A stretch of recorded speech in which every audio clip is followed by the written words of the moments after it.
আমি যখন রোজ বিকেলে আঁকার খাতা নিয়ে আপন মনে ছবি আঁকি রং পেন্সিল দিয়ে, তখন আমার চোখের সামনে উঠোনে চারপাশে র্যাপিড বইয়ের 22 পাতার সেই ছবিটা ভাসে।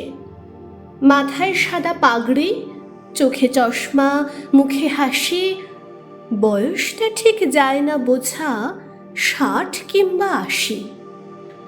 আঁকার পরে বাবার কাছে তাঁর কথা রোজ শুনি।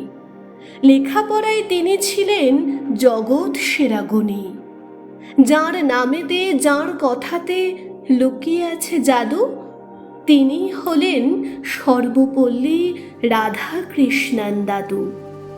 প্রতি বছর সেপ্টেম্বরের 5 তারিখটি এলে আমরা তাঁকে বরণ করি সমস্ত কাজ ফেলে। মা বলেছেন তিনি হলেন শিক্ষকদের গুরু। তাঁকে প্রণাম করেই আমার সকল কাজের শুরু।